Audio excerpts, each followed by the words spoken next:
Hello everyone. Before we start, make sure to like and subscribe to the channel. And leave a comment with where you're from and what time you're watching. That way, YouTube will keep showing you stories just like this one. Now, let's begin. The heat in Nevada can make you do stupid things, and maybe that's my excuse for ignoring every warning I got that Saturday in early September.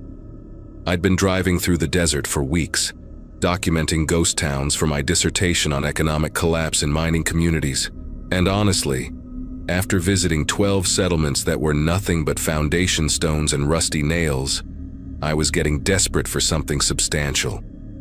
The old-timer at the gas station in Searchlight kept wiping the same spot on the counter while he talked, his eyes never quite meeting mine, telling me about this place 40 miles northwest that nobody visits anymore. Not since the flooding in the mine back in '78, he said. Not since those families disappeared. But I needed this. My advisor had already rejected 2 thesis proposals, and turning 31 while still chasing a PhD was starting to feel like running in quicksand. The road out there wasn't on any map I had, just a dirt track that branched off the highway near mile marker 47, exactly where the gas station owner said it would be. My Subaru kicked up dust clouds that hung in the rearview mirror like ghosts, and after 20 minutes of washboard roads that rattled my teeth, I saw the first structures rising from the desert floor. There were maybe 15 buildings still standing, their wood bleached white as bones, windows nothing but dark squares that seemed to watch my approach. I parked near what looked like the old general store, its sign hanging by one chain, creaking in the wind even though I couldn't feel any breeze. The silence hit me first, not peaceful quiet, but the kind that makes your ears ring, like the desert itself was holding its breath. I grabbed my camera and notebook, telling myself the unease crawling up my spine was just excitement about finally finding an intact site. The first thing that didn't make sense was the footprints. Fresh ones, maybe a day old at most, leading from behind the general store toward a cluster of collapsed shacks near the mine entrance. I followed them, my boots crunching on the hard-packed dirt, and that's when I noticed the trailer. It sat between 2 fallen buildings like someone had deliberately hidden it there. Aluminum siding still shiny under layers of dust. Definitely not from the mining era. A heavy padlock secured the door, the kind you'd buy at Home Depot, not some antique rusted thing. I was photographing it when I heard the music, faint, tinny, like an old radio playing from somewhere inside. My hand hesitated on the door handle, and I pressed my ear against the warm metal. Definitely music. Some country song I didn't recognize, barely audible, but unmistakably there. I should have left right then. Should have driven straight back to Searchlight and deleted the photos, forgotten the whole place existed. But I kept thinking about my thesis, about the rejection letters, about spending another year waiting tables while my college friends were buying houses and having kids. So I walked deeper into the settlement, documenting everything with my camera, taking notes on the unusual preservation of certain structures. The sun was getting lower, painting long shadows across the desert floor, and I found myself at the mine entrance, a gaping mouth in the hillside, reinforced with timber that looked surprisingly solid. More footprints led inside, lots of them, different shoe sizes, some going in, some coming out. The air flowing from the mine felt cooler, carrying a smell like motor oil and something else, something organic that made me step back instinctively. That's when I saw the generator. It was tucked behind a pile of rotting lumber near the mine entrance, a yellow Caterpillar model, industrial-sized with fresh fuel cans stacked beside it. The thing wasn't running, but when I touched the engine block, warmth still radiated from the metal. Someone had used it recently, maybe within the last few hours. My phone showed 5:47 p.m., and I realized I'd been there longer than planned, the desert already turning that deep orange that comes before dark. I started walking back toward my car, faster now, when I noticed something else that made me stop cold. Tire tracks, fresh ones, multiple sets, crisscrossing the main path through town. They hadn't been there when I arrived. I was sure of it because I'd specifically photographed that area for its undisturbed sand patterns. The logical part of my brain tried to explain it away. Maybe locals used this place for parties, or perhaps someone was salvaging metal from the ruins. But those explanations crumbled when I reached my car and found a folded piece of paper tucked under the windshield wiper.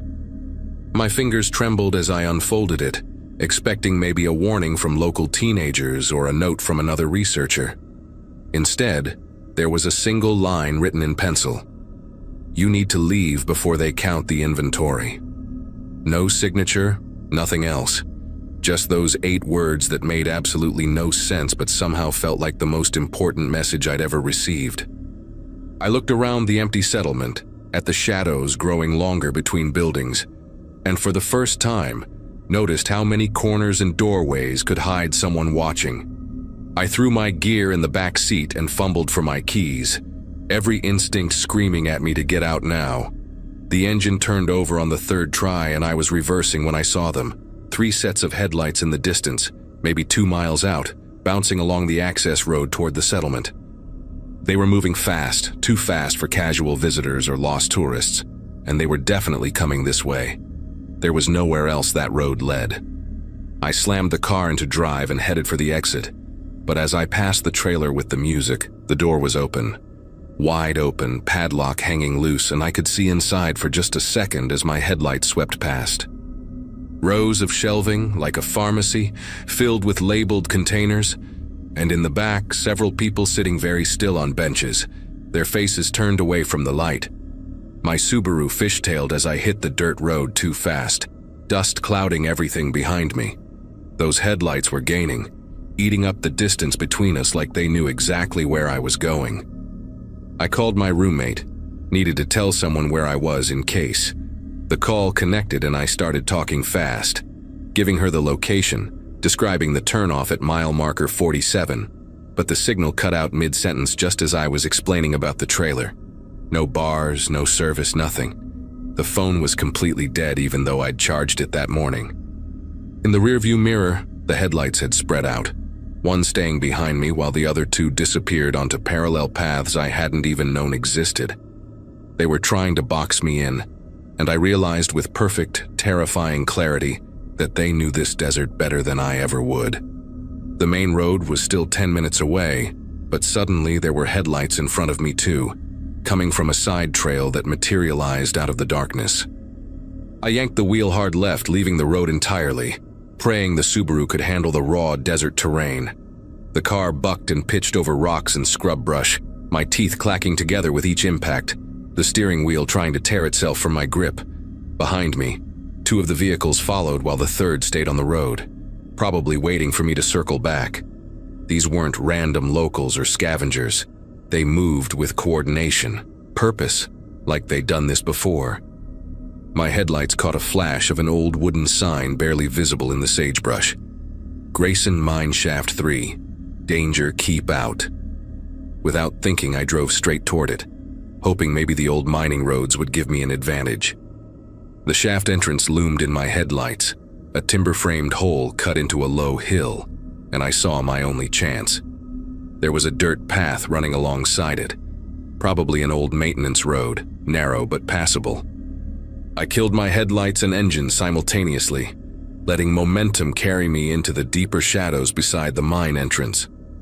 The Subaru rolled to a stop behind a pile of rusted mining equipment, and I held my breath, watching through the rear window as the pursuing headlights swept past, then stopped, then started backing up. They'd lost me for a moment, but not for long. I could hear doors slamming, voices calling out to each other in the darkness, organized and calm like they were conducting a routine search. One of them had a flashlight, one of those powerful spotlights that turned night into day, and it was sweeping methodically through the area where I'd left the road. That's when I made the decision that probably saved my life. Instead of staying with the car, I grabbed my backpack and slipped out the passenger door, staying low, moving toward the mine entrance. The shaft went back about 30 feet before hitting a collapse, but there was a side passage, partially hidden behind fallen timbers. I squeezed through, the space so tight my shoulders scraped both walls, and found myself in a slightly wider chamber. Old tools hung on the walls, pickaxes, shovels, things that hadn't been touched in decades. and there was another narrow passage leading deeper. I could hear them outside getting closer, one voice saying they found fresh tire tracks leading toward the mine. The spotlight beam swept across the entrance, and I pressed myself deeper into the passage, feeling my way in complete darkness, my breathing so loud I was sure they'd hear it echoing off the stone walls. I stayed in that mine for 6 hours, moving deeper whenever I heard them getting close, navigating by touch through passages that seemed to connect in a maze of tunnels. Around midnight, the sounds finally stopped, but I waited another 2 hours before creeping back toward the entrance. My car was gone. Not a trace of it anywhere, like it had never existed. I had to walk 8 miles through the desert to reach the highway, hiding whenever headlights appeared, finally flagging down a truck driver at dawn who took me back to Searchlight. When I reported everything to the police, they found my Subaru 3 days later, hidden under a brown tarp in one of the mine shafts 2 miles from where I'd abandoned it. The engine was still warm, they said, even though it had been missing for days. The trailer was gone, the footprints were gone, even the generator had vanished. The only thing they found was my camera sitting on the driver's seat, all the photos deleted except one, a picture I didn't take, showing the inside of that trailer, rows and rows of people sitting on benches, all of them looking directly at the camera with the same empty expression.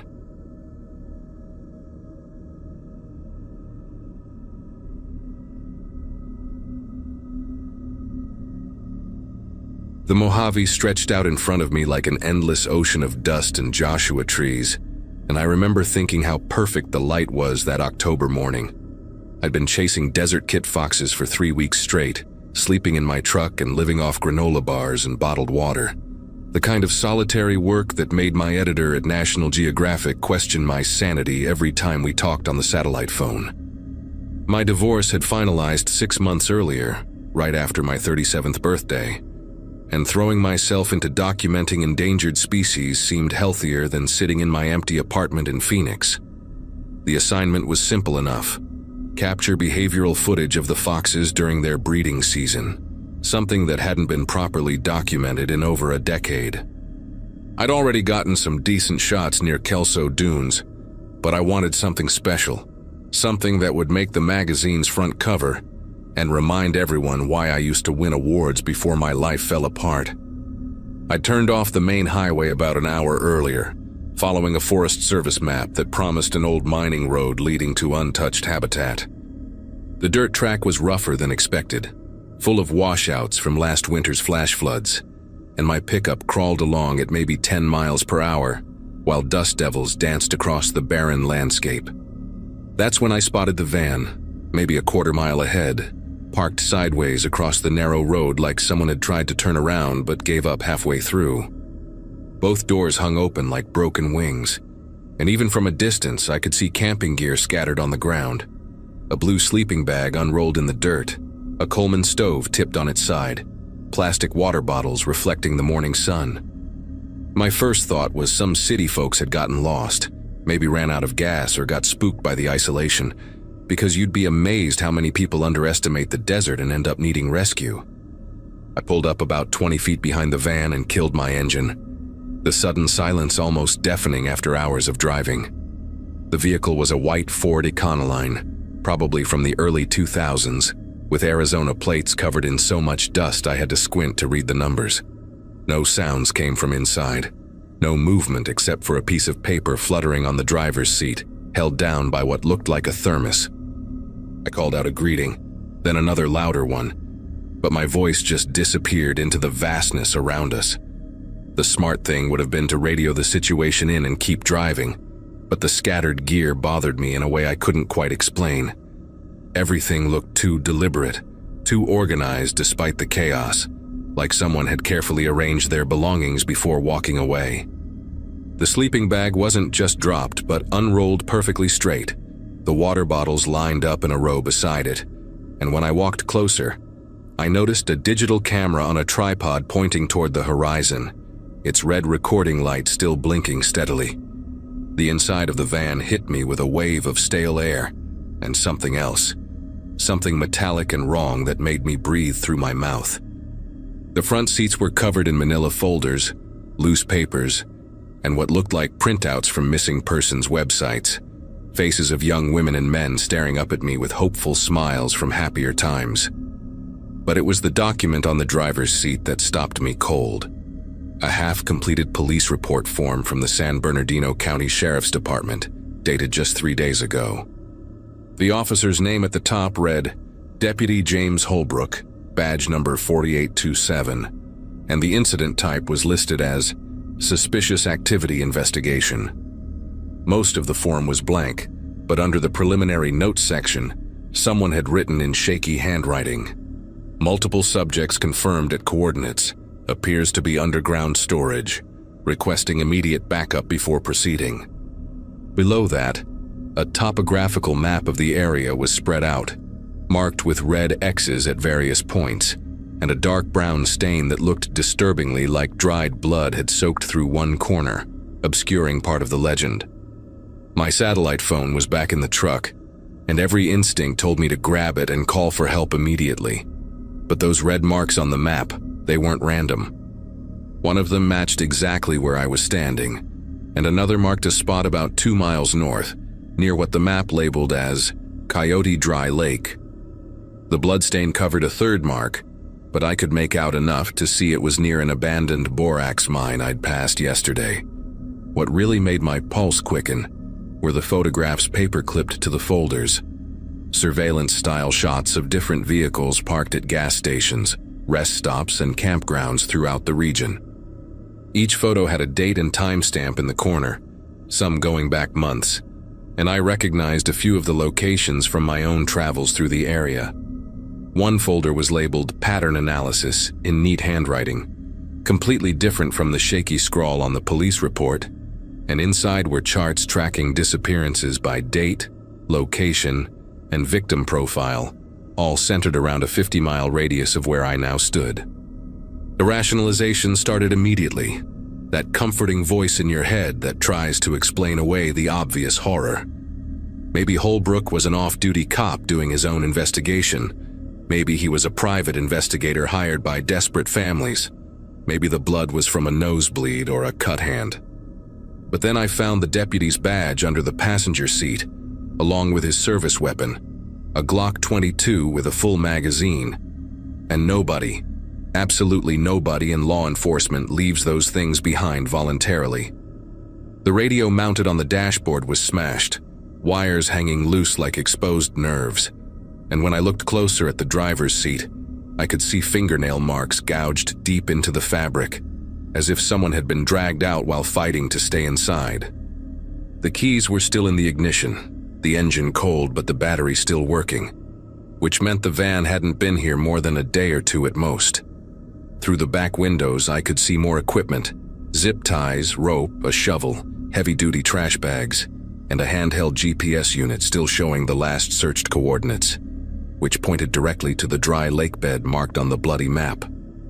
I should have left right then, should have driven straight back to civilization and let the authorities handle whatever nightmare was unfolding in this forgotten corner of the desert. But those faces in the missing persons reports kept staring at me, and one of them, a young woman named Kayla Brennan from Flagstaff, had disappeared just last week according to the printout. Her parents were offering a $50,000 reward, and in her photo she wore a turquoise necklace, identical to one I'd seen glinting in the dirt near the van's rear tire.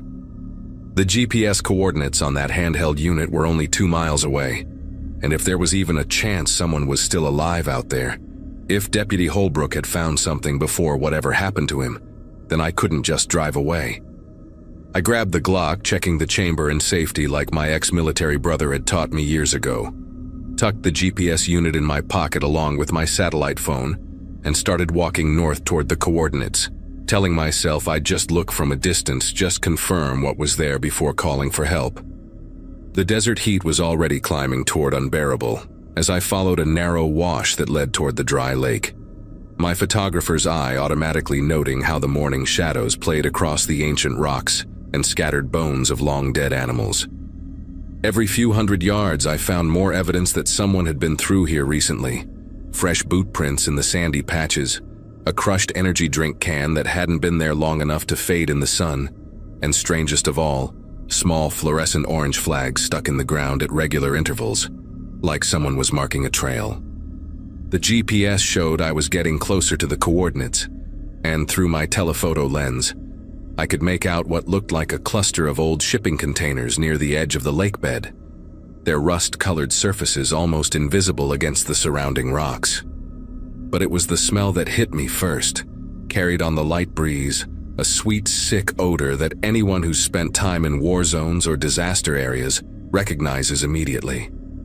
Death has a very particular scent in the desert, where the dry air mummifies rather than decomposes, and this wasn't the smell of one body, but several, mixed with something chemical and sharp that burned the inside of my nostrils. The shipping containers were arranged in a rough semicircle, partially buried in the alkali soil of the dried lake, and someone had welded them together with steel plates to create one continuous structure. Heavy chains and industrial padlocks secured the doors, but one container at the far end stood open, its entrance a black rectangle that seemed to swallow the morning light. Fresh tire tracks led right up to it, multiple sets overlapping, and scattered around were more personal items. A woman's sneaker, a baseball cap with a University of Arizona logo, a wallet splayed open in the dirt with credit cards spilling out.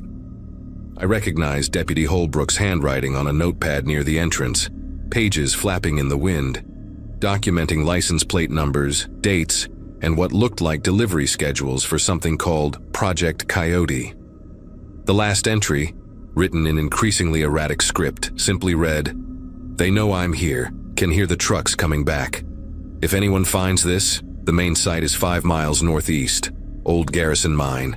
They've been using it since 2018. At least 30 missing. Still alive underground. Tell my wife."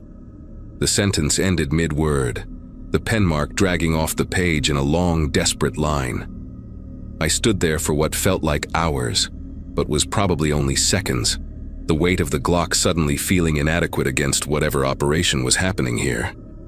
Through the open container door, I could see industrial shelving stocked with medical supplies, IV bags, restraints, and dozens of those blue pharmaceutical coolers that hospitals use for organ transport. A generator hummed somewhere inside, keeping refrigeration units running, and a work table near the entrance held surgical instruments laid out on sterile cloth, recently used and waiting to be cleaned. The realization of what this place was, what someone was doing out here in the middle of nowhere, hit me like a physical blow. This wasn't just murder or kidnapping. This was something systematically worse, something that required infrastructure and planning and multiple people working together. The sound of an engine in the distance snapped me back to immediate danger, dust rising maybe 2 miles away and heading directly toward the containers, moving fast across the desert floor in a way that suggested whoever was driving knew exactly where they were going. Running back through the desert felt like one of those nightmares where your legs won't work properly, the soft sand grabbing at my boots while the sound of engines grew louder behind me. I made it to my truck and immediately called 911 on the satellite phone, but the connection was terrible, cutting in and out as I tried to explain what I'd found. The dispatcher kept asking me to repeat my location, and I was screaming the GPS coordinates when I saw 2 vehicles crest a ridge behind me, modified pickup trucks with reinforced bumpers and tinted windows. I threw the truck in drive and floored it, the rear wheels spinning before catching traction, and started the most terrifying drive of my life back toward the main highway.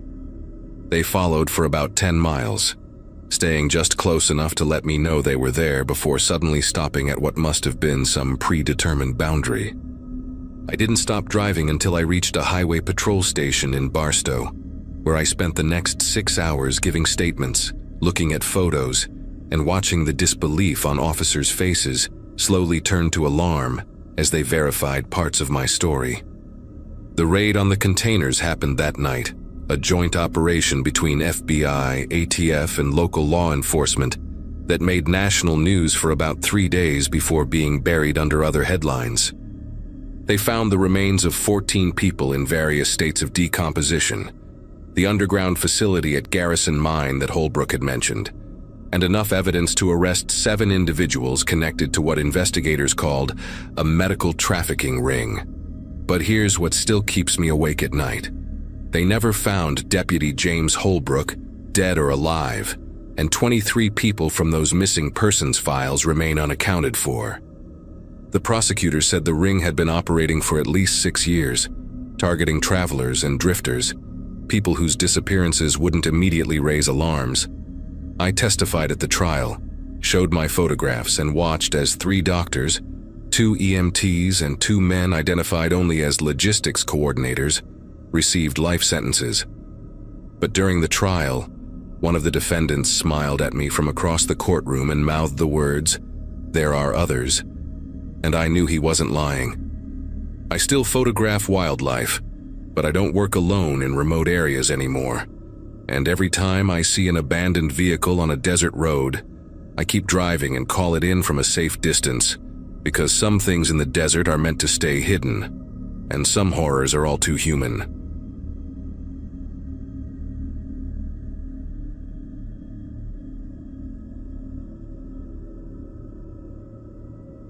Friday afternoon in early August changed everything about how I see the desert around Alamogordo. I run a small electronics repair shop downtown, and when Detective Vasquez walked through my door carrying a damaged phone in an evidence bag, I figured it would be just another data recovery job for the police department. He was a stocky guy with graying temples who explained they needed help accessing the contents of a phone belonging to a missing person. According to the report he placed on my counter, Natalie Dunn had just turned 26 in July, making her 2 years younger than me. She'd driven out here alone from Ohio to film content for her travel channel, one of those YouTube ventures where people document their solo adventures in remote places.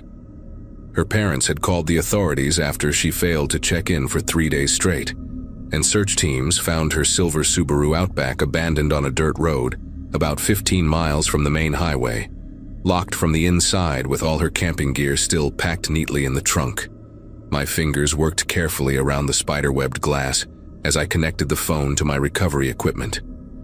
When I finally bypassed the damaged screen and pulled up her GPS history, the data showed something that made both Detective Vasquez and me exchange worried glances. Her last recorded location was about 20 miles from where they found the car, deep inside what I immediately recognized as military-restricted territory near the missile range. The timestamp read 11:47 p.m. on the night she disappeared, and after that, absolute nothing. Just that single frozen coordinate pulsing on my monitor, like a digital beacon in the middle of nowhere. Detective Vasquez leaned closer, his coffee breath filling the space between us, and asked if I could recover any photos or videos from that day. Natalie had filmed everything, apparently planning to edit it all into a vlog episode about desert camping. And as the video files began loading one by one, we found ourselves watching them right there in my shop, instead of just transferring them to the evidence drive like we should have. Her first video that morning showed her standing beside her Subaru at a gas station, huge sunglasses reflecting the early sunshine while she held her camera at arm's length. She had this infectious energy, talking about how she'd been planning this trip for months, wanting to capture the real desert experience away from tourist spots. Natalie explained she'd researched lesser-known areas around White Sands, spots where she could get dramatic footage without crowds of people in the background. She showed her supplies: 5 gallons of water, enough food for 3 days, a satellite phone for emergencies, and a bright orange tent she joked would be visible from space. What struck me was how prepared she seemed, checking off items from a laminated list while narrating her safety protocols. She even mentioned telling her parents her exact route and that she'd check in every evening at 8. The detective paused the video to make notes, and I noticed his pen hovering when she mentioned she'd hired a local guide named Carson to show her some photography spots, though she planned to camp alone. Video number 2 started around noon with the camera mounted on her dashboard, capturing the endless stretch of desert highway while she sang along to some pop song I didn't recognize. She pulled over several times to film the landscape, each shot showing her getting more excited about the isolation and beauty of the area. At one point, she stood on a rock formation and slowly panned the camera in a complete circle, showing nothing but desert scrub and distant mountains in every direction. "This is exactly what I wanted," she said to the camera, her voice filled with genuine awe. No cell towers, no buildings, just pure wilderness. Around the 4th hour of driving footage, she met up with Carson at a crossroads, a lanky guy in his 40s wearing a weathered cowboy hat who pointed out various directions on her map, his finger tracing roads that weren't on any GPS. Detective Vasquez asked me to zoom in on the map, but the video quality made it impossible to read the markings clearly. After Carson left, Natalie continued alone, following what looked like a barely visible dirt track that wound between clusters of yucca plants and Joshua trees. By late afternoon in her videos, the landscape had transformed into something almost alien. She'd reached an area where the sand had this strange grayish-white color, and she kept stopping to film herself sifting it through her fingers, marveling at how fine it was compared to regular sand. The sun was getting lower, casting these long, dramatic shadows that she used for artistic shots of her footprints disappearing into the distance. Around 6 p.m., she found what she called the perfect spot, a flat area surrounded by low hills that would block the wind but still give her a view of the stars. She set up her orange tent with practiced efficiency, narrating each step for her future viewers, explaining how to properly stake down a tent in loose sand, and why she'd chosen this particular model for desert camping. While she worked, she kept glancing at something behind the camera and at one point said, "That's weird, I didn't see those earlier." But the camera was facing her tent, so we couldn't see what she meant. Detective Vasquez rewound that part 3 times, and we both noticed how her cheerful demeanor had shifted slightly, though she quickly went back to her upbeat narration. Her sunset footage was genuinely beautiful, the desert bathed in gold and purple light while she cooked freeze-dried pasta on her portable stove. She'd positioned the camera on a tripod to film herself preparing dinner, talking about how peaceful everything was, how the silence was so complete she could hear her own heartbeat. But around 7:30 p.m., something changed in the videos. She kept turning to look behind her, and twice she stood up suddenly and walked out of frame for several minutes, leaving the camera running on an empty camp chair. When she came back the second time, she forced a laugh and said the desert was playing tricks on her eyes, making her think she saw lights where there couldn't possibly be any. She tried to maintain her vlogger personality, but her voice had this strained quality, and she kept losing her train of thought mid-sentence. At exactly 8 p.m., she made her check-in call on the satellite phone, and we could hear her telling her parents everything was fine, that she was having an amazing time. But after she hung up, she sat there staring at the phone for a full minute before whispering to the camera, "I need to move the car." The next video clip started with the camera shaking wildly as she hurried back to her Subaru in the growing darkness. Her breathing was heavy and ragged, and she kept muttering things like, "This isn't right," and "They shouldn't be here." When she reached the car, she fumbled with her keys, dropping them twice in the sand before managing to unlock the door. She threw the camera onto the passenger seat, and for a few seconds all we could see was the ceiling light and her arm reaching for the ignition. The engine turned over but didn't start. She tried again, pumping the gas pedal, and this time it roared to life. But then she just sat there, gripping the steering wheel, and in the dim light from the dashboard, we could see tears streaming down her face. "I can't leave the tent," she said to nobody in particular. "All my stuff is there. They'll know I was here." She wiped her face with her sleeve and grabbed the camera again, and what she said next made Detective Vasquez pause the video to call his supervisor. "If something happens to me," Natalie said, looking directly into the lens.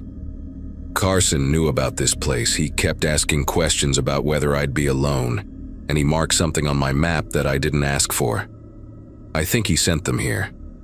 Detective Vasquez left to make his calls while I continued watching the videos, and what I saw next still gives me nightmares. Natalie had driven her car about a mile from her campsite, parking it behind a large rock formation, then walked back to her tent with just the camera and a flashlight. The footage was jerky and chaotic, her flashlight beam swinging wildly across the desert floor, creating monstrous shadows from every small bush and rock. When she reached her campsite, she stopped dead in her tracks. Her tent was exactly as she'd left it, but there were tire tracks circling it, deep grooves in the sand from what looked like multiple vehicles. She approached slowly, camera held high, and that's when we heard it. Men's voices, at least 3 different ones, coming from somewhere beyond the range of her flashlight.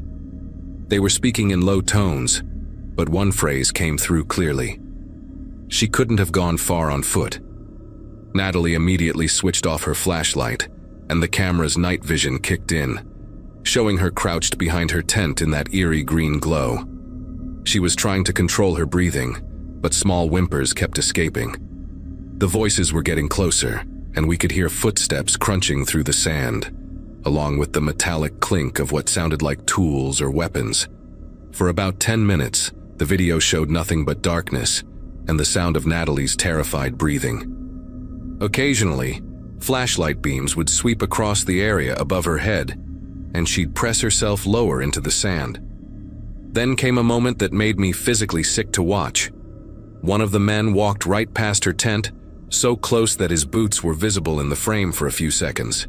He had a rifle slung over his shoulder and what looked like night vision goggles pushed up on his forehead. "She's got to be around here somewhere," he called out to the others. "Check if she doubled back to the rocks." Another voice, older and gravelly, responded from further away.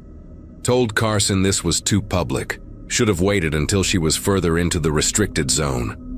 They continued searching, their lights crisscrossing the desert. And at one point, 2 of them stood directly in front of her tent, discussing whether to slash it open to check inside.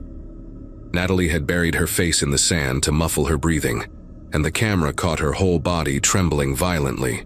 They eventually moved away, but not before one of them said something that explained everything.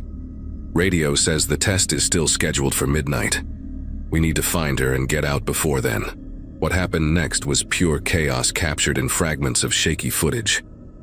Natalie tried to crawl away from the campsite on her belly, dragging herself through the sand with the camera clutched in one hand. But about 50 yards out, a spotlight suddenly blazed to life, catching her in its beam. She scrambled to her feet and ran, the camera recording wild glimpses of ground and sky as men shouted behind her. We could hear engines starting and the sound of vehicles pursuing her across the desert. She ran toward what she must have thought was the direction of her hidden car, but in the darkness and panic, she'd gotten turned around. The last coherent video showed her stumbling down into a ravine, losing her footing on the loose sand and tumbling down the slope. The camera flew from her hand and landed several feet away, still recording. In the frame, we could see her lying motionless at the bottom for a few seconds, before she slowly pushed herself up and looked around frantically for the camera. Her face was covered in sand and blood from a cut on her forehead, and her eyes had this wild, desperate look. She grabbed the camera and whispered, "They're herding me toward the test area. They want it to look like an accident." Then she turned it off, and the next file was from her phone, just audio, recorded at 11:43 p.m. The audio file was 4 minutes of pure terror, heavy breathing, stumbling footsteps, and Natalie's voice barely above a whisper, trying to leave a final record. "I found a drainage pipe under the fence," she gasped. "Made it through to the other side, but I think this is the restricted area Carson marked. There's these concrete structures everywhere, old bunkers or something." In the background, we could hear distant shouting and what sounded like helicopters. "They're not following me in here," she continued, her voice shaking. "They're just waiting at the fence line. Why aren't they following?" There was a long pause filled only with her labored breathing, then a sound that made Detective Vasquez and me look at each other in horror. A mechanical voice over loudspeakers echoing across the desert. "Weapons test commencing in T-15 minutes. All personnel clear the target zone immediately." Natalie let out a sob. Oh God. They knew. They knew about the test. They chased me right into it. The last 2 minutes were her running, the phone apparently in her pocket, recording nothing but muffled thuds and her desperate breathing. Then, at exactly 11:47 p.m., The audio cut to static for about 10 seconds before ending completely. That static wasn't from damage. I've analyzed it 100 times. It was electromagnetic interference, the kind you get from a massive electrical discharge. Detective Vasquez returned with 2 federal agents who immediately confiscated all the files and made me sign a stack of non-disclosure agreements. They said Natalie had accidentally entered an active military testing ground, that her death was a tragic accident, and that Carson was just a local guide with no connection to anything sinister. But before they took everything, I'd already made copies. I'm not stupid, and something about this whole thing stank. I did my own digging and found out that Carson disappeared the same night Natalie died, and his truck was found burned out in Mexico a week later. The test that night? Officially, it never happened. There's no record of any weapons test at White Sands on that date. But I found something else. 3 other missing persons cases over the past 5 years, all solo travelers who'd hired local guides, all whose vehicles were found abandoned near restricted areas. The official causes of death when bodies were found were always exposure or dehydration. Natural causes, accidents. I think about Natalie every night, about how prepared she was, how careful, and how none of it mattered because she trusted the wrong person. I keep her last video backed up in places the feds will never find, because someday, when I figure out who's really behind this, the world needs to know what happened to her and the others. They weren't accidents. They were hunted.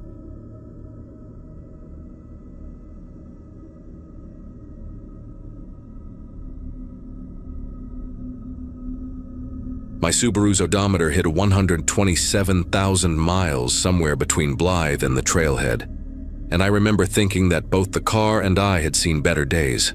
At 37, with divorce papers still fresh enough that I kept reaching for a wedding ring that wasn't there anymore, I'd decided 5 days alone in the Sonoran Desert would either fix me or break me completely.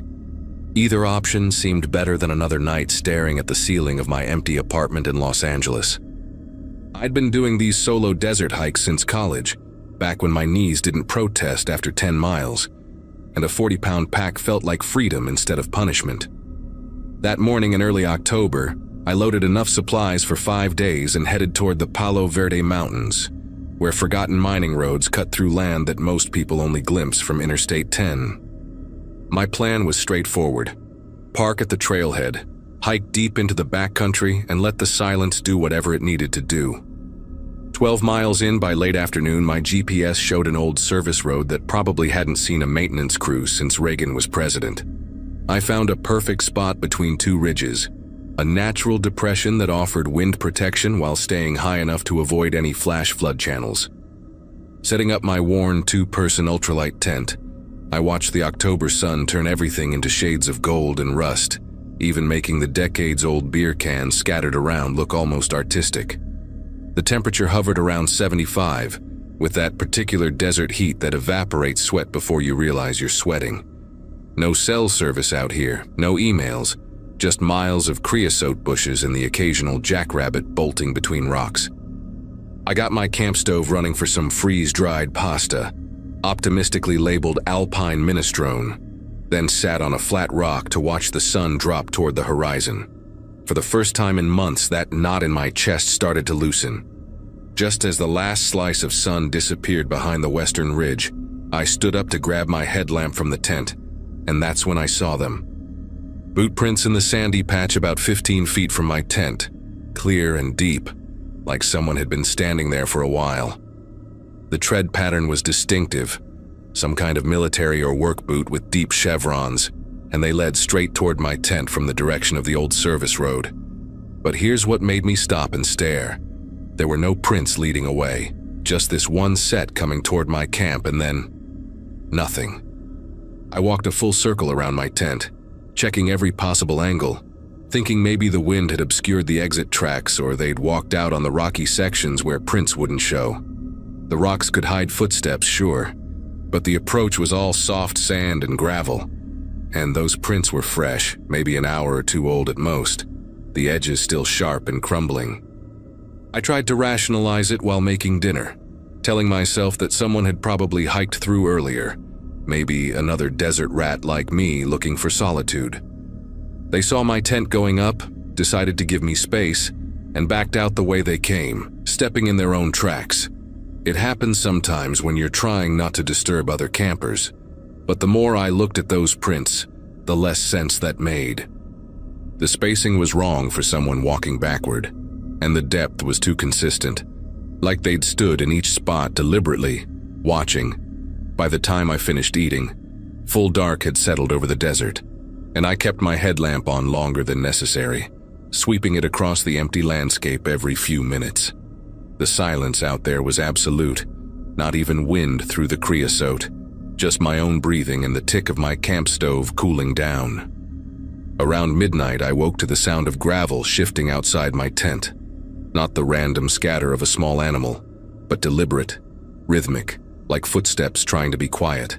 The sound would come in sets of 3 or 4, then stop for maybe 30 seconds, then start again, always from the same direction as those boot prints. I lay there in my sleeping bag, every muscle rigid, listening to what I gradually realized was breathing. Slow, controlled breathing just outside the thin nylon wall of my tent, maybe 3 feet from where my head was. I could hear the slight wheeze at the end of each exhale, like someone with mild asthma, or maybe just winded from hiking. My knife was in my pack's side pocket, but reaching for it meant making noise, and some primal part of my brain insisted that staying perfectly still was the only thing keeping that canvas barrier between us intact. The breathing continued for what felt like hours, but was probably 20 minutes according to the glowing digits on my watch. Sometimes it moved, circling the tent slowly, pausing longest near the zippered entrance. I kept waiting for the zipper to move, for fingers to test the fabric, for something to escalate this beyond just presence. But whoever it was seemed content just to stand there, breathing in that measured way, occasionally shifting their weight on the gravel. Then, just as suddenly as it started, the sounds stopped. No footsteps walking away, no gradual fade into distance, just an abrupt end to the breathing and the gravel sounds. The silence that followed was somehow worse than the noise had been. I lay awake until dawn, my hand wrapped around the knife I'd finally retrieved, listening to nothing and wondering if nothing was actually nothing. First light couldn't come fast enough, and when it finally did, I unzipped my tent with the knife still in my hand, half expecting to find someone standing there. Instead, I found new boot prints, the same chevron pattern, but this time they formed a complete circle around my tent, maybe 6 feet out.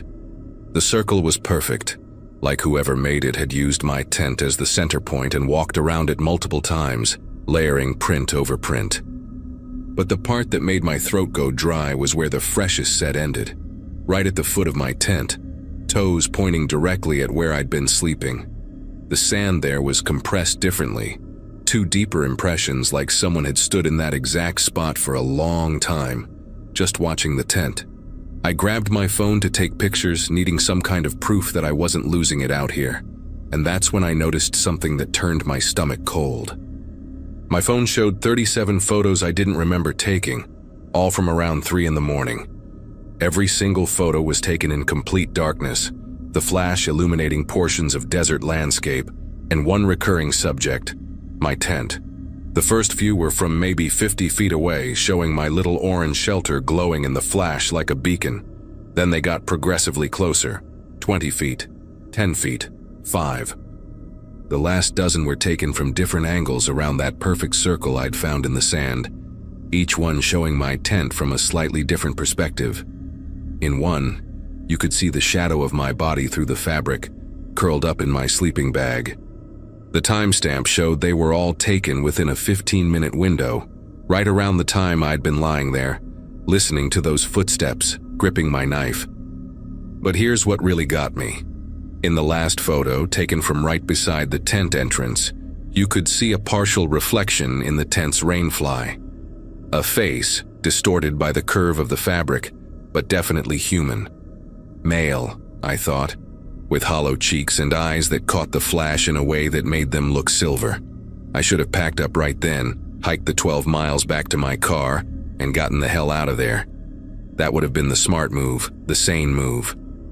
But something in me, maybe pride or maybe just the stubborn refusal to let some desert creep run me off, made me decide to stay one more night. I spent the day hiking the surrounding area, partly to clear my head, and partly to look for any sign of where this person might be camping. The old service road showed tire tracks from maybe a month ago, nothing recent, and I found no other tents, no fire rings, no trash, nothing to indicate anyone else was out here. Around noon, I climbed to the top of the eastern ridge and scanned the valley with my binoculars. Nothing but empty desert stretching for miles, heat shimmer making the distant mountains dance. I told myself whoever it was had probably moved on, some weirdo with a camera who got his kick scaring solo hikers. By evening, I'd almost convinced myself the second night would be peaceful. I set up a perimeter of sorts, stringing paracord with my bear bell attached between some creosote bushes about 20 feet from my tent. Not exactly high-tech security, but it would at least give me warning if someone approached. I also moved my sleeping position, putting my pack where my head would normally be and lying the opposite direction in my bag. If someone was watching through the fabric again, they'd get the layout wrong. As darkness fell, I kept my headlamp off, sitting outside the tent and letting my eyes adjust to the starlight. The Milky Way stretched overhead, so bright you could read by it, and for a while the beauty of it made me forget why I was sitting there like a guard dog. Around 10, I finally crawled into my tent, keeping my boots on and my knife within easy reach. I lay there listening to the desert sounds, a distant coyote, the rustle of a kangaroo rat, the normal night music that should have been comforting. The bear bell never rang. That's what I keep coming back to, even now.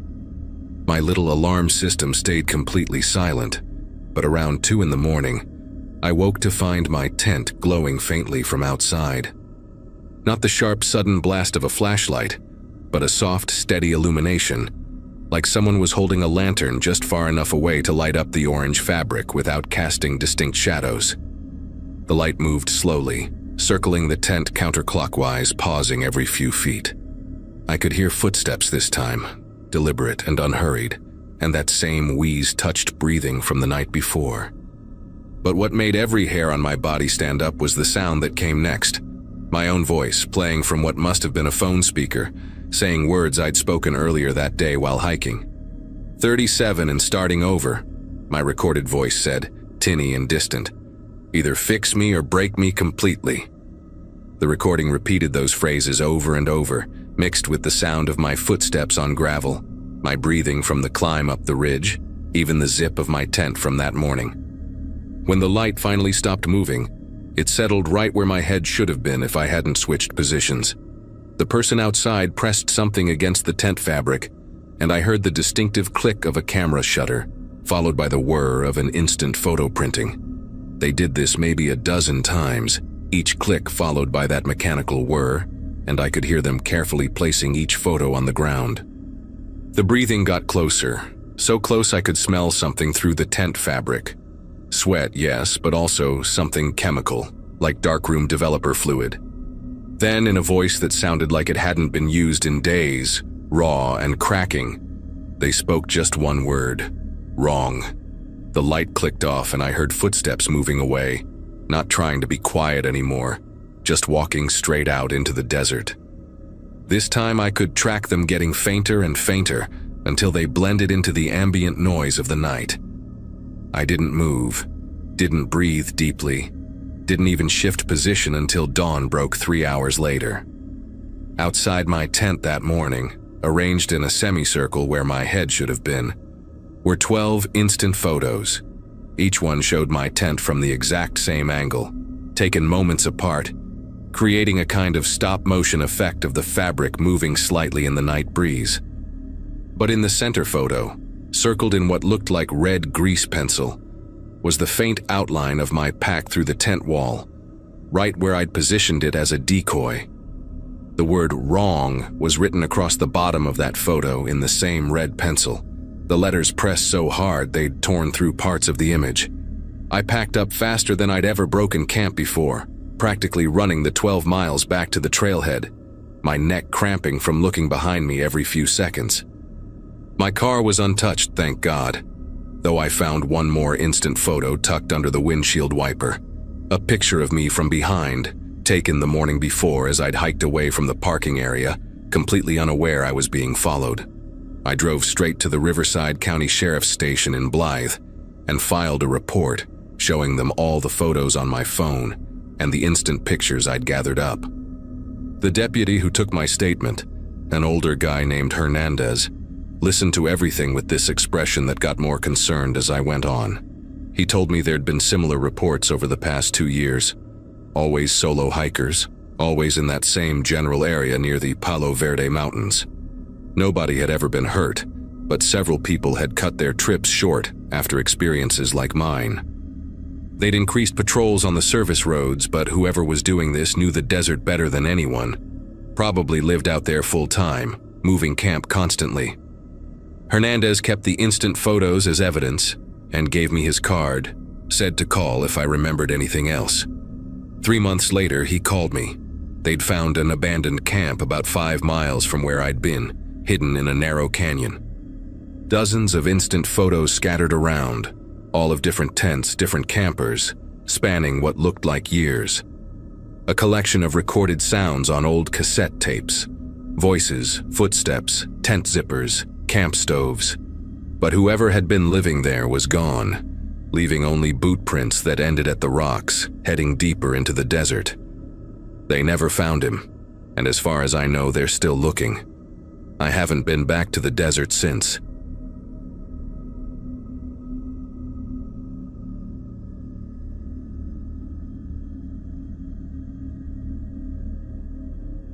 The assignment had come through on a Friday afternoon, right when I'd been contemplating whether freelance photography was still paying enough to keep me in 29 Palms.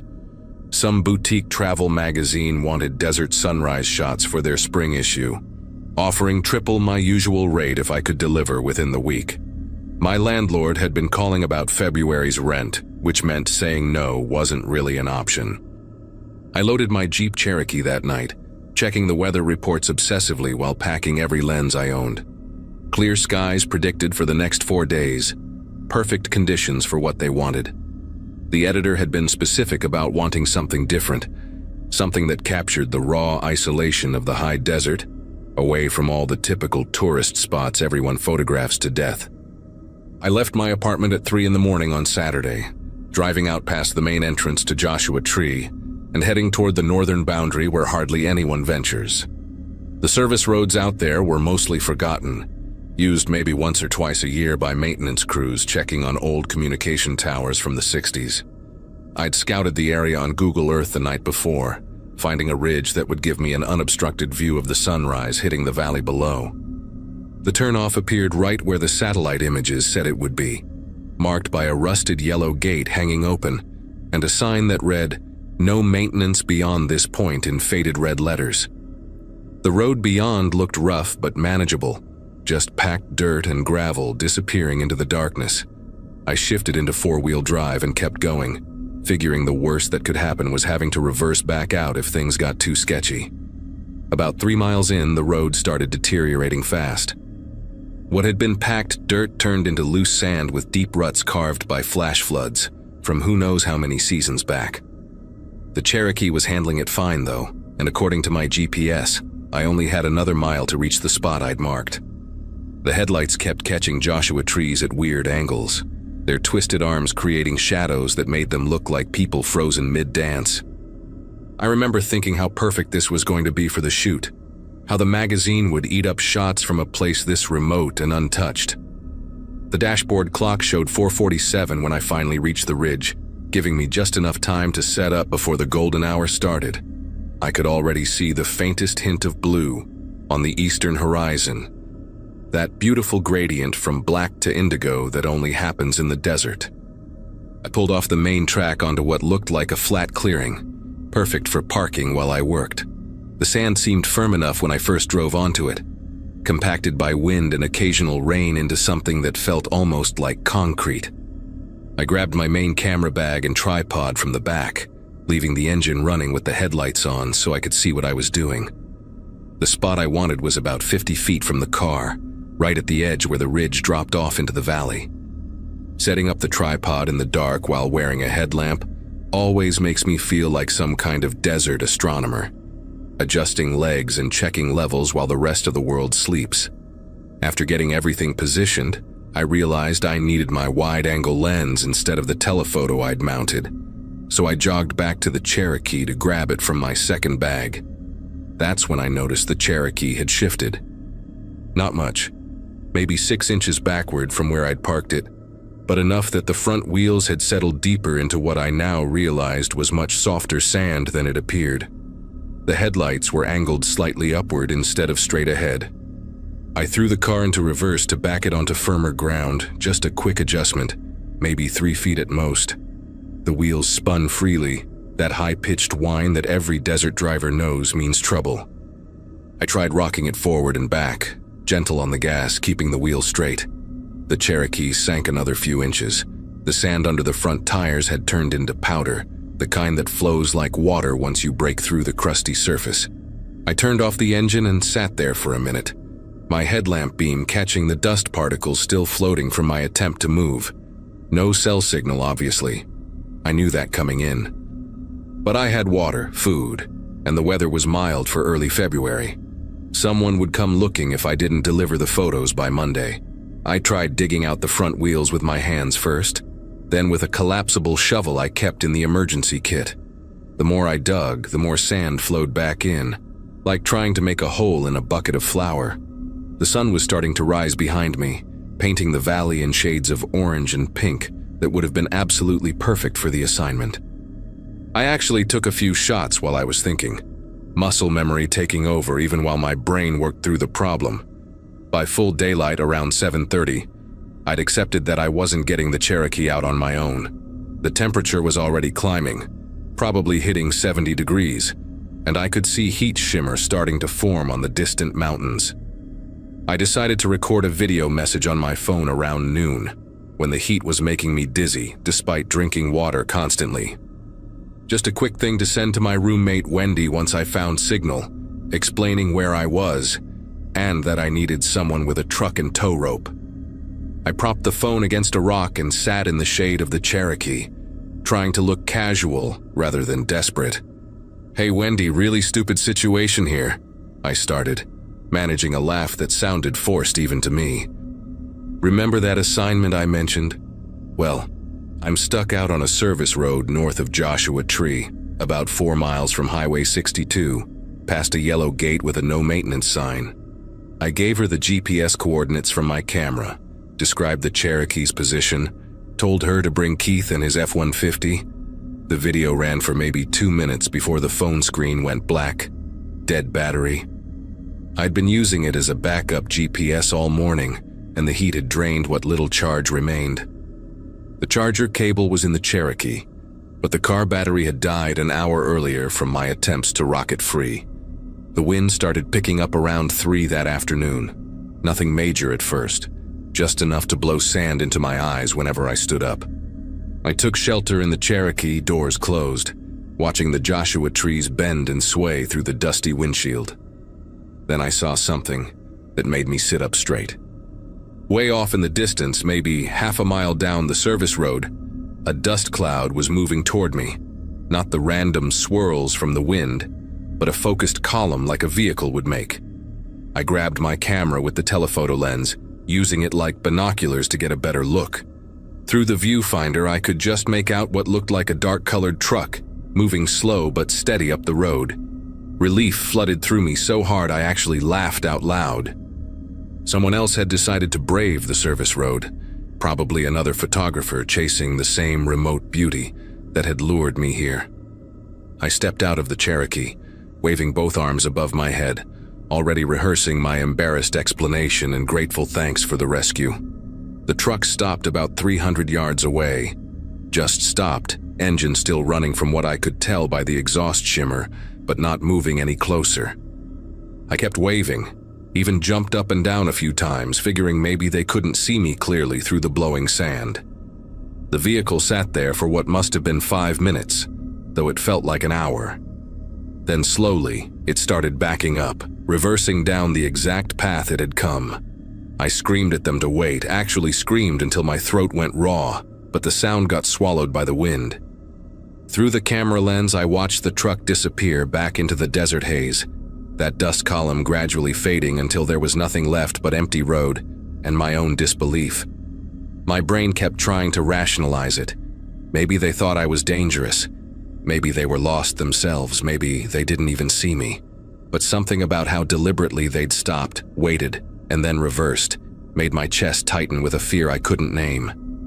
The wind got serious as the sun started dropping toward the horizon. Not a dust storm exactly, but what locals call a blow, where the sand gets picked up in sheets and visibility drops to maybe 100 feet. I huddled in the Cherokee, feeling it rock with each gust, sand hissing against the windows like static on a dead TV channel. That's when I noticed the other set of tire tracks. Fresh ones, maybe a few hours old at most, running parallel to the service road about 20 feet away. They weren't from the truck I'd just seen.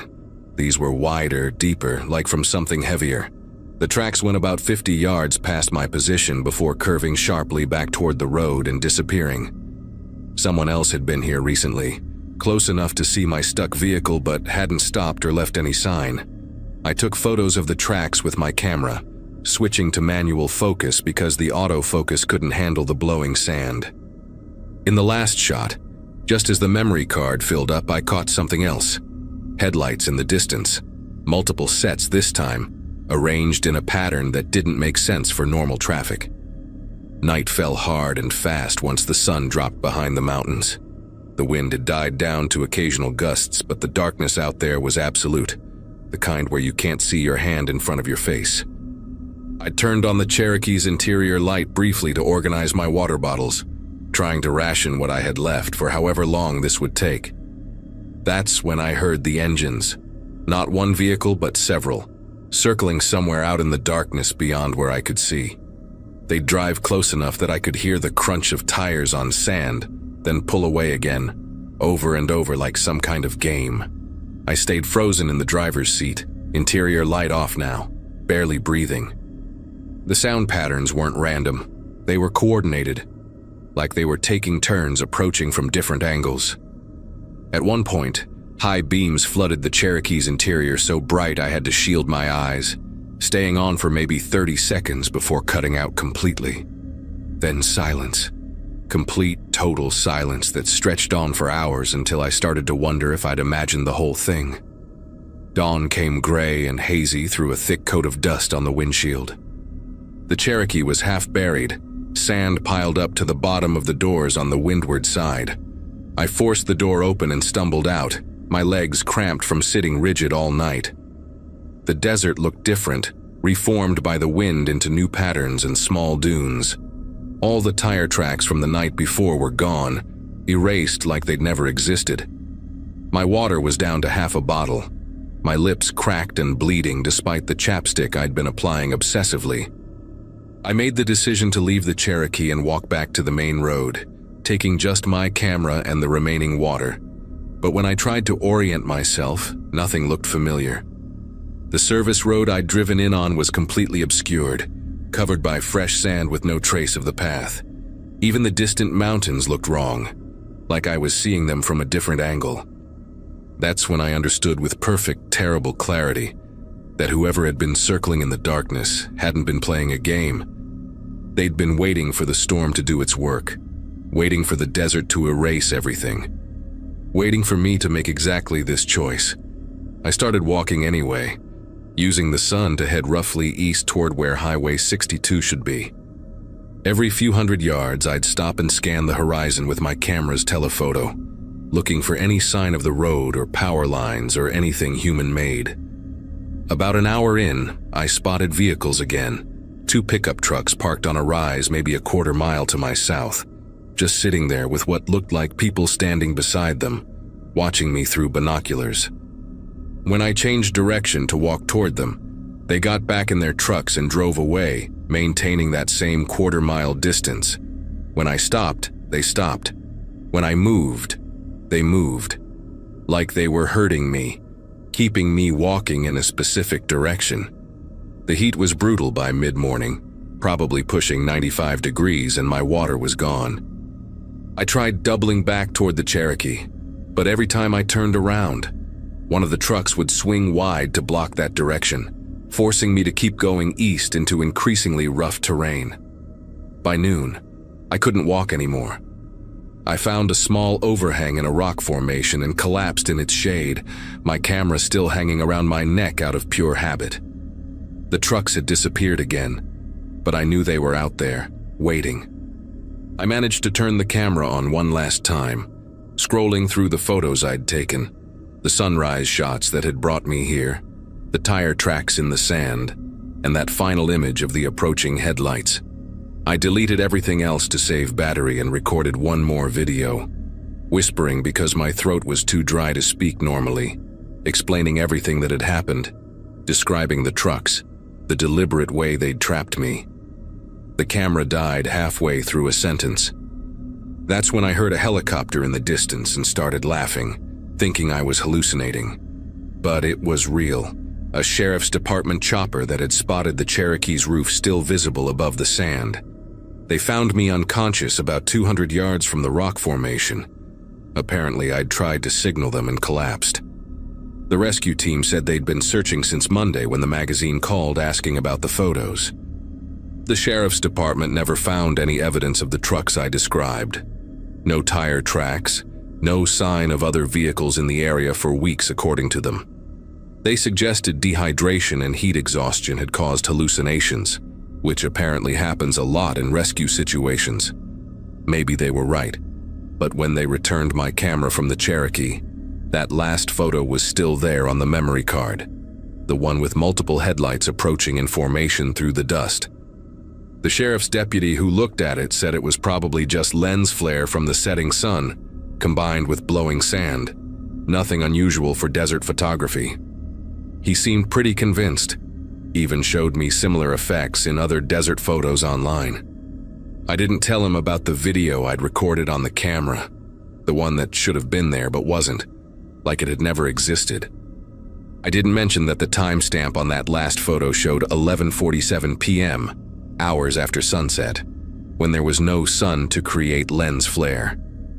I just thanked them for saving my life, collected my insurance payout for the buried Cherokee, and moved to Portland 2 weeks later. I still do photography, but only urban stuff now, buildings, people, city life. Sometimes editors ask if I'd consider taking desert assignments again, offering good money for that isolated beauty everyone wants to capture. I always politely decline. Whatever was out there circling in the darkness that night, whether it was real or something my stressed mind created, I have no interest in meeting it again.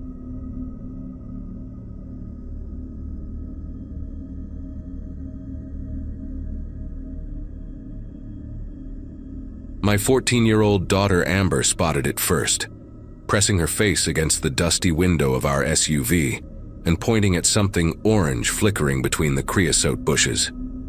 We were 2 hours into the dirt roads outside Furnace Creek, searching for a camping spot away from the crowds when she started tugging at my shoulder from the back seat.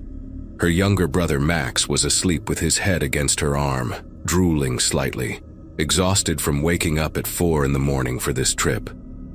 I'd been teaching 8th grade biology in Bakersfield for almost 2 decades, planning this Death Valley expedition since winter break, convincing my wife Lisa that we could handle 3 days of primitive camping with the kids. She'd finally agreed, taking time off from her pharmacy job, though she kept checking her phone for signal every few minutes, worried about being completely disconnected. What Amber had seen made me slow the vehicle to a stop, squinting through the afternoon glare at a half-collapsed tent about 50 yards from the road. Orange fabric whipped in the wind like a flag of surrender. One side completely caved in while the other 3 poles still stood at awkward angles. A ring of stones marked where someone had built a fire, the charred wood inside arranged in a perfect teepee formation that had long since burned out. But the strangest part was what sat beside it. A pile of clothing folded with military precision, each piece stacked on top of the other, as if someone had carefully organized their entire wardrobe before walking away. Lisa noticed them too, leaning forward between the seats. her voice dropping to barely above a whisper as she asked why anyone would leave their clothes arranged like that in the middle of nowhere. Against Lisa's protests, I decided we should report it to a ranger, just in case someone needed help or had gotten lost out here. Max woke up when I turned off the engine, rubbing his eyes and immediately asking for water, while Amber was already unbuckling her seatbelt, eager to investigate. I told them both to stay in the car with the air conditioning running while I walked over to check things out. The ground between us and the abandoned camp was nothing but loose gravel and scattered Joshua trees, their twisted arms reaching toward a cloudless sky. As I got closer, I could see more details. The tent was a decent brand, probably expensive when it was new, with reinforced corners and heavy-duty zippers.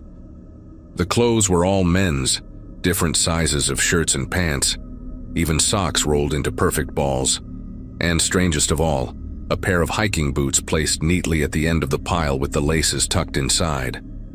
I took photos with my phone, making sure to capture everything from multiple angles, then jogged back to the SUV where my family waited. Lisa had that look on her face, the one she got when she had to tell relatives bad news at the pharmacy, all tight lips and worried eyes. We drove another mile down the road before finding our intended camping spot, a flat area protected by a cluster of large boulders that would block the worst of the afternoon sun. While Lisa and the kids started setting up our tent, I tried calling the ranger station, but of course there was no signal. We had a satellite emergency beacon for real emergencies, but this didn't quite seem to warrant that level of response. I made a mental note of the GPS coordinates and figured we'd report it when we drove back toward the visitor center for our Day 2 supply run. That first night passed peacefully enough, though I kept waking up every few hours, listening to the desert sounds outside our tent. Coyotes called to each other across the valley, their yips echoing off the canyon walls, and once I heard something large walking through our camp, probably a bighorn sheep based on the hoof sounds on the rocks. Lisa slept fitfully beside me, mumbling in her sleep about work, while the kids were dead to the world in their sleeping bags. Around 5 in the morning, just as the sky started turning purple at the edges, I gave up on sleep and crawled out to start the camp stove for coffee. The abandoned tent was still visible in the distance, a dark shape against the lighter sand, and I noticed buzzards had started circling above it, 3 of them making lazy loops in the warming air. After breakfast, we decided to hike to a small peak about 2 miles from camp, following an old mining trail I'd read about online. The kids complained for the first half hour, Max dragging his feet and asking every 5 minutes if we could turn back. But once we started finding old rusted equipment from the 1800s, they perked up considerably. Amber found a purple glass bottle half buried in the sand, probably from some patent medicine, and Max discovered what looked like part of an ore cart wheel. Lisa stayed close to me, holding my hand whenever the trail narrowed, still uneasy about the abandoned camp we'd found. We reached the summit around noon, the temperature already climbing toward triple digits, and ate lunch while looking out over the valley spread below us like a brown ocean frozen in time. That's when we saw the ranger's truck, a white speck moving along the road far below, stopping exactly where we'd seen the abandoned tent. The hike back down took longer than expected because Max had started developing blisters, and we had to stop every few hundred yards to adjust the moleskin on his heels. By the time we reached our camp, around 3 in the afternoon, the heat had become oppressive, turning the air into a shimmering curtain that made everything in the distance wobble like a mirage. The kids immediately retreated into the tent to play cards, while Lisa and I sat in our folding chairs under a tarp we'd strung between the SUV and a large boulder. We were sharing a warm beer, the last one from our cooler that had any pretense of being cold, when we heard a vehicle approaching. A Park Service truck pulled up beside our SUV, and a ranger stepped out, a tall woman with sun-damaged skin and wraparound sunglasses that reflected our camp like tiny mirrors. She introduced herself as Ranger Colton and asked if we'd seen anything unusual in the area. I told her about the abandoned camp we'd spotted yesterday, even showed her the photos on my phone, zooming in on the folded clothes in the collapsed tent. She studied each image carefully, her expression never changing, then handed my phone back and said something that made my chest tighten. That camp had been cleared 6 months ago, she said, after a 3-week search and rescue operation for a geology professor from UC Davis and 2 graduate students who'd gone missing. They'd found the tent exactly as I'd photographed it, clothes folded the same way, but no bodies, no tracks leading away, nothing to indicate where the 3 men had gone. The area had been thoroughly searched with dogs, helicopters, even thermal imaging drones at night. She said they'd removed everything, documented it all for the investigation, and she'd personally supervised loading the tent and belongings into evidence bags.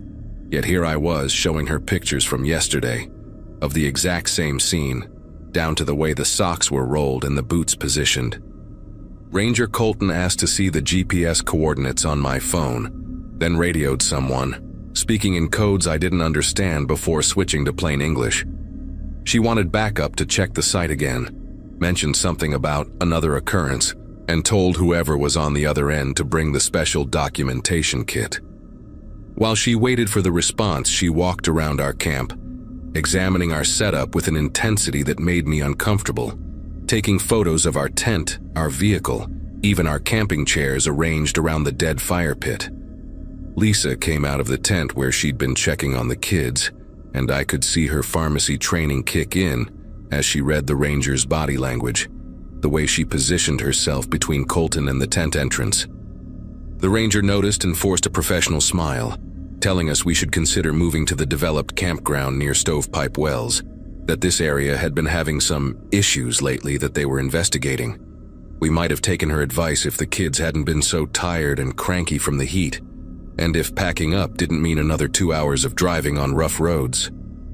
Lisa and I discussed it quietly, while Ranger Colton walked back to her truck to make more radio calls, and we decided to stay just one more night, leave first thing in the morning.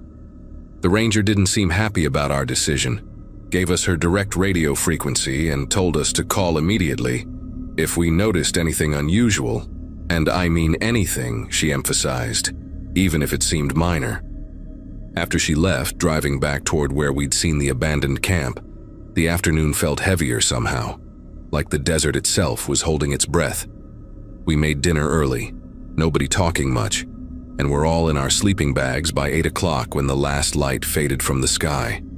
I remember checking my watch at exactly 11:47 p.m. when I heard the first sound that didn't belong, the distinct metallic whisper of a zipper being pulled, slow and deliberate, somewhere very close to our tent. I lay perfectly still, every muscle rigid, listening to that zipper moving tooth by tooth in the darkness outside. Lisa was breathing deeply beside me, and I could hear both kids snoring softly in their bags, none of them aware of what was happening. The zipper stopped, and for maybe 30 seconds there was absolute silence, the kind that makes your ears ring from the absence of sound. Then I heard footsteps, not the random scuff of an animal, but measured, careful steps circling our tent, pausing every few feet like someone was examining our setup. My hand found the flashlight I'd kept beside my pillow, fingers wrapping around the metal cylinder while I tried to control my breathing. The footsteps stopped directly outside the wall where Lisa was sleeping, and I could hear breathing, slow and controlled, inches from the tent fabric. That's when I noticed our tent zipper, the main entrance, was moving, the pull tab sliding upward so slowly I could barely see it in the dim starlight filtering through the mesh window. The zipper had moved about 6 inches when Amber suddenly cried out in her sleep, a sharp "no" that cut through the silence like a gunshot. The movement stopped instantly, and I heard the footsteps retreat quickly, not running but walking fast, controlled, heading away from our camp. I grabbed the flashlight and unzipped the tent in one motion, bursting outside with the beams sweeping across the desert, catching nothing but empty sand and the shadows of Joshua trees. Our tent had been cut, a clean diagonal slash through the rainfly about 3 feet long, edges so straight it looked like someone had used a razor. I woke Lisa, whispered what had happened while she pulled the kids close, their sleepy confusion turning to fear when they saw my face. We packed everything in 20 minutes, throwing gear into the SUV without bothering to fold or organize, and started driving out with our headlights cutting through the darkness. About a mile down the road, my light swept across the spot where the abandoned camp had been, and the tent was gone, the fire ring scattered. But the clothes were still there, now arranged in a perfect circle on the ground with the boots placed dead center, laces tied together in an intricate knot I'd never seen before. We drove straight through the night, nobody sleeping. The kids huddled together in the back seat while Lisa kept checking the mirrors for headlights that never came. When we finally reached the visitor center at dawn, I marched inside to file a report with the first ranger I found, a young guy named Howell who looked like he'd just started his shift. I showed him the photos, told him about Ranger Colton's visit, the tent being cut, everything that had happened. He typed it all into his computer, nodding along, then stopped mid-keystroke when I mentioned Colton's name. He turned his monitor toward me, showing a staff directory, and asked me to point her out. But she wasn't there. No Ranger Colton on the current roster.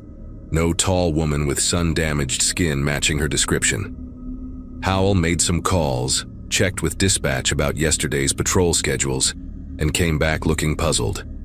No ranger had been assigned to that area yesterday, and nobody had reported checking on an abandoned campsite or talking to my family. The investigation that followed turned up nothing concrete, just more questions that nobody could answer. The photos on my phone were real. The slash in our tent was real, but there was no record of Ranger Colton, no evidence of the abandoned camp when a team went back to check, and no explanation for how items from a cleared crime scene had reappeared 6 months later. The Park Service filed it as vandalism and suspicious activity, gave us a case number, and that was that. We never went back to Death Valley, never even talked about camping again as a family. Lisa found a therapist for the kids, told them it was probably just someone playing a cruel prank, maybe some locals who didn't like tourists.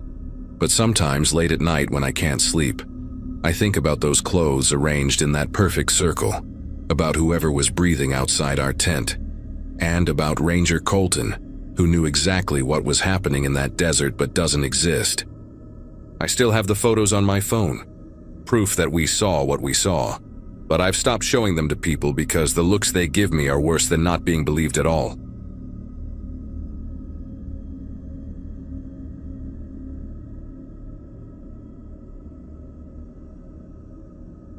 The trail was supposed to be simple, barely 6 miles total, looping around a stretch of dry land dotted with brittle shrubs and sandstone ridges.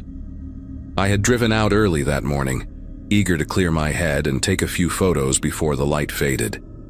Hiking alone never bothered me. In fact, it was something I did to disconnect from everything that felt too loud. The plan was to park near the small rest area, follow the path to the ridge, and be back before sunset. The air smelled of dust and something faintly metallic, like a storm that never came. Even then it felt different from any hike I had done before, as if the desert itself was paying attention. I remember the silence more than anything else. It was not peaceful, just heavy, the kind that presses against your ears until you start hearing your own heartbeat. Every step I took kicked up small whirlwinds of pale dust that settled around my boots before vanishing again. My backpack was light, a single bottle of water, my camera, a snack bar, and my phone. The GPS app marked the trail perfectly at first, the little blue dot following the dotted line as expected. Then about halfway through, the signal flickered for a moment, and when it came back, I noticed I had drifted slightly east.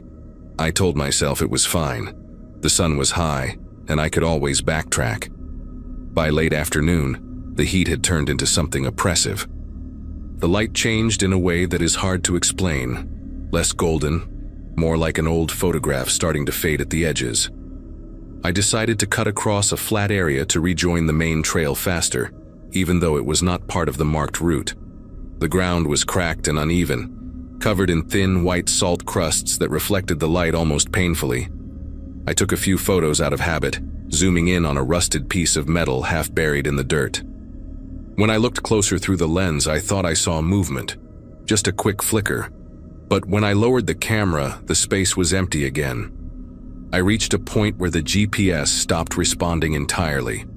The signal bar showed nothing, and every direction looked the same. endless pale ground and the shimmer of heat in the distance.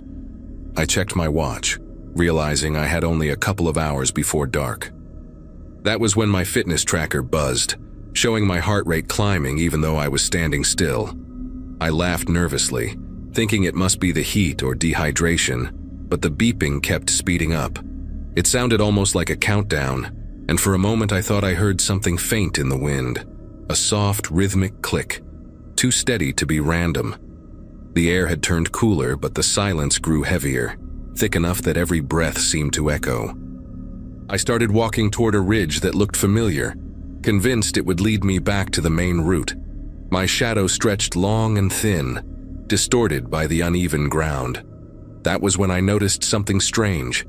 Faint indentations in the dust ahead, too wide to be animal tracks, but not deep enough to be human footprints.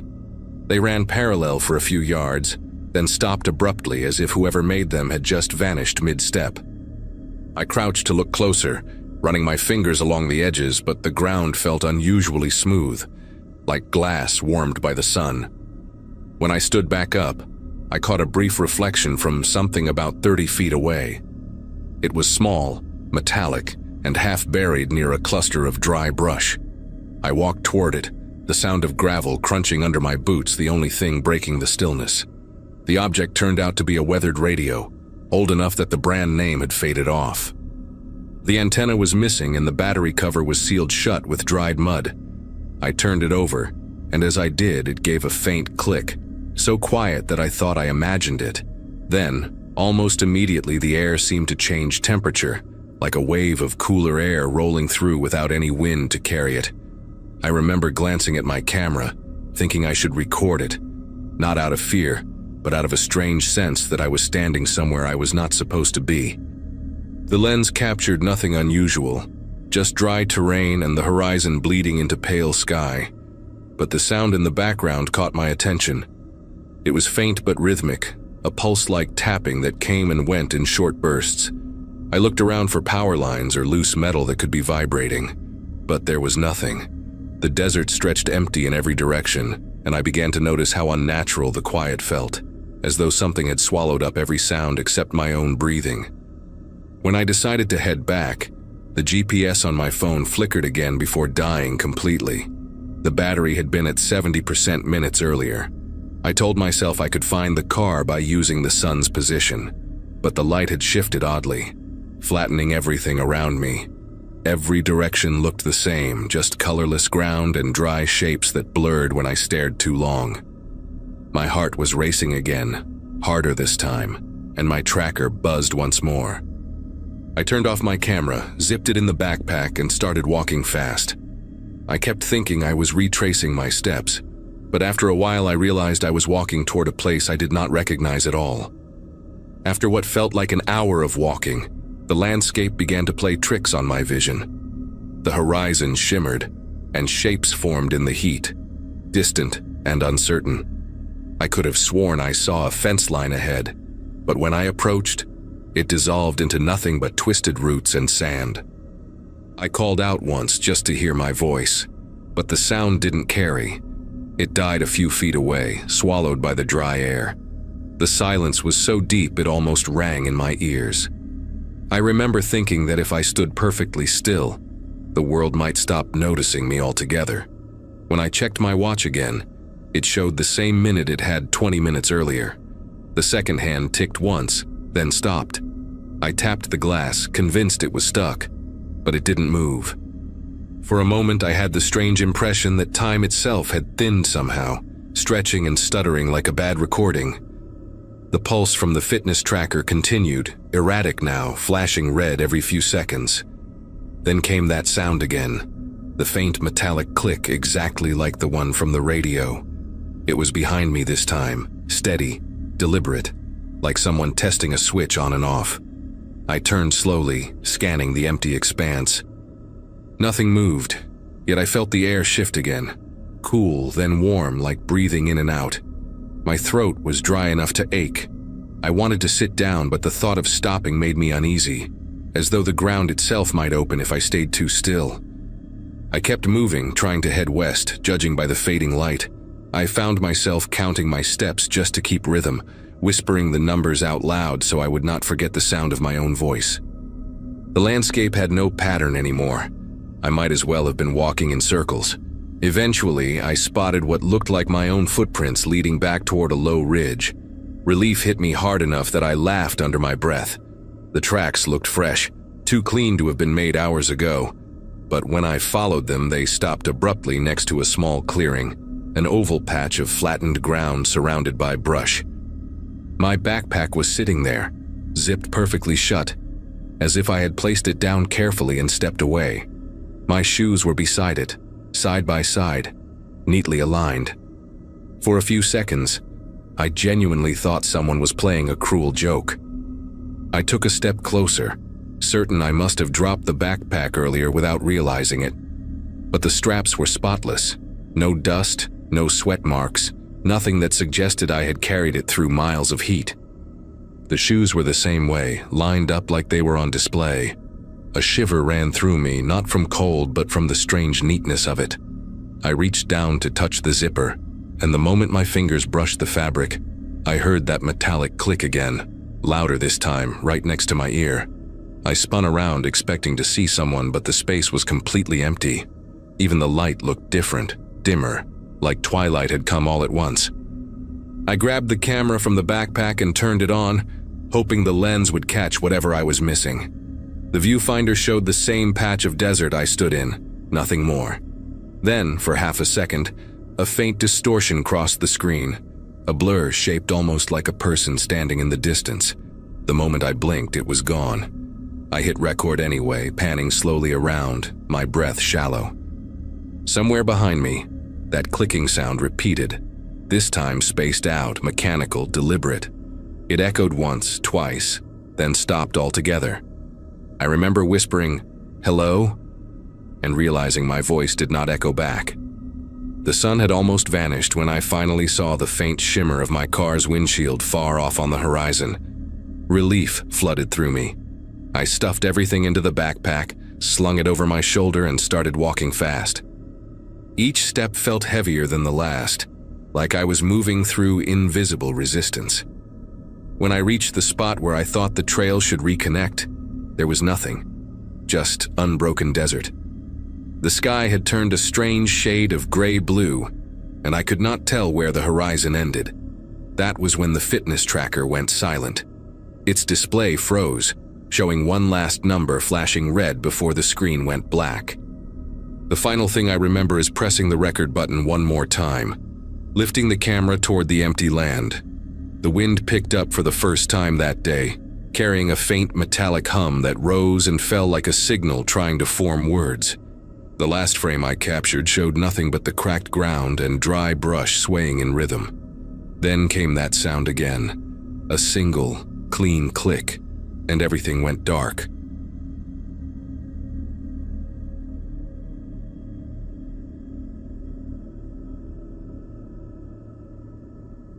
I work as a mechanic for a small auto shop just outside of Barstow, the kind of place where the wind never stops carrying sand across the parking lot. That afternoon was supposed to be simple. I had to deliver a replacement part to a client before dark, an alternator for an old pickup sitting on the other side of the desert. My boss had told me to stick to the main route, but there's always that temptation to shave an hour off the drive. When I saw the faded sign pointing toward Amboy Road, I figured it would be fine.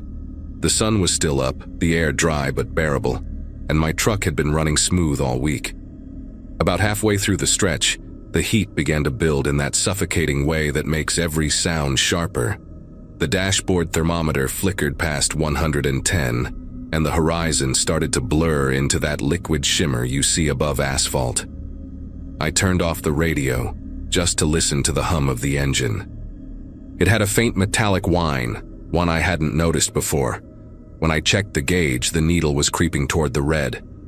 I cursed under my breath, eased off the gas, and pulled over on the side of the road. When I lifted the hood, steam burst out like I'd opened an oven door. The radiator hissed and popped. I waited a few minutes, letting the heat roll off in waves before checking the coolant, bone dry. That didn't make sense. I'd checked it that morning. My phone had zero signal, but that didn't surprise me out there. The desert around Amboy Road stretches forever. No buildings, no signs of life except the occasional tumbleweed bouncing by like it had somewhere to be.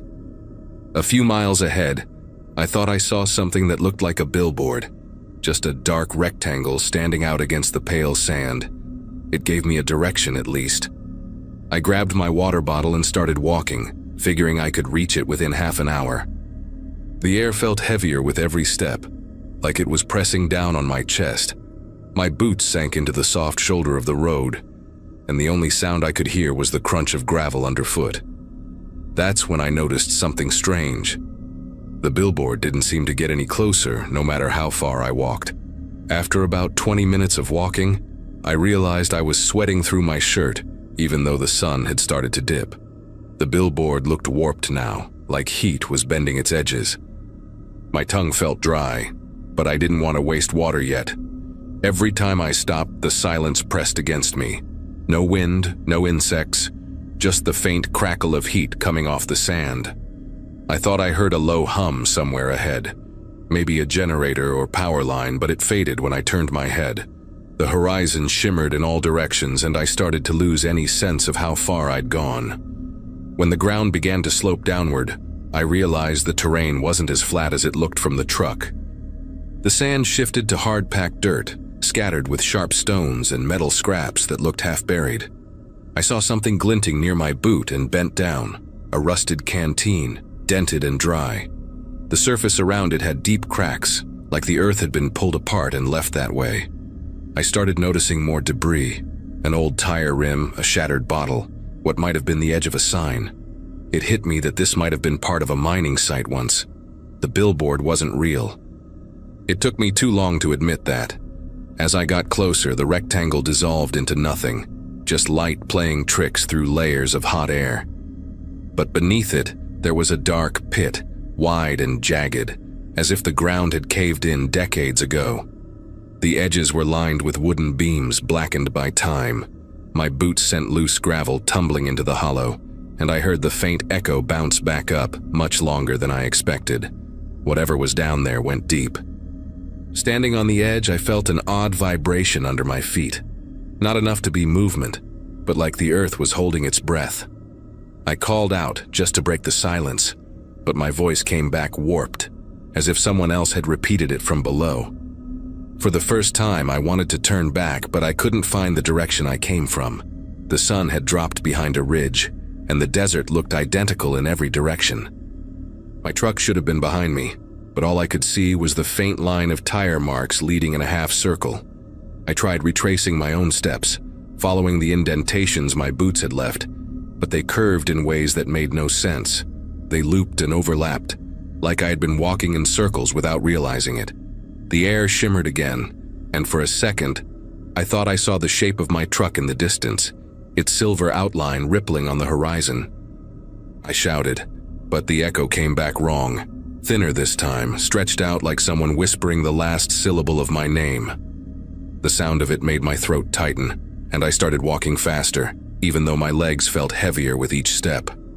The ground around me changed color as the light faded, shades of red, brown, and almost purple blending together. When I glanced back, I couldn't find my own footprints anymore. They seemed to fade as soon as I moved away from them. My water bottle clanked against my leg, still full, but I didn't feel like drinking. My mouth was dry, yet the idea of swallowing anything made my chest tighten. I remember thinking how quiet everything was, how unnatural it felt to be surrounded by so much space and still feel trapped inside it. By the time the last trace of sunlight disappeared, the pit looked different. It wasn't just a hole in the ground anymore. It looked alive somehow. Shadows moved across it, shifting even though there was no wind. I stood there watching, convinced I saw something at the bottom. Small lights flickering like lanterns deep underground. I told myself it was my eyes playing tricks, but a faint rhythm started rising from the pit, steady and low like the thump of machinery far below the surface. I turned away, but the sound didn't stop. I started walking again, this time not caring about direction. My only thought was to get away from that pit. The desert swallowed the light quickly, and soon I was moving under a sky crowded with stars that felt too close, too bright. The sand reflected their glow in a pale shimmer that made the landscape look unreal. At some point, I tripped over something half-buried, a steel beam maybe, and when I got up, my truck was there again, same spot, same open hood. The air above it still wavered from heat, even though the night had turned cold. I walked around the truck twice, trying to make sense of it. The hood was still warm, and the keys were right there in the ignition. My footprints led away from it, a single winding trail that curved back in a perfect loop. For a moment I thought maybe I'd imagined the whole thing, that I'd just gotten turned around in the heat and walked in circles until dark. But when I looked back toward the desert, the horizon flickered again, and I swore I saw that same dark shape where the pit had been, pulsing faintly in the distance like a heartbeat. I got inside the truck, locked the doors, and sat there until the first gray light started to rise. My throat burned, but I couldn't bring myself to touch the water bottle on the passenger seat. The silence outside was complete, not even a breeze to move the sand. I tried starting the engine, and it came to life without hesitation, as if nothing had happened. I drove slowly back toward town, following my own tire tracks until the asphalt appeared again. When I finally reached the main road, my hands were trembling on the wheel, though I didn't feel cold or afraid. Just hollow, like something had drained out of me. When I made it back to the shop, my boss asked if I'd gotten lost. He said the rescue crew had been called after the client reported I never showed up. They'd found my truck the night before, hood still warm, doors unlocked, but nobody around. According to them, they'd searched until dawn, following my footprints in a huge circle less than a mile wide. I wanted to tell him that couldn't be right, that I'd walked for hours into the desert, but the words wouldn't come out. I just nodded, pretending I didn't remember much after the engine gave out.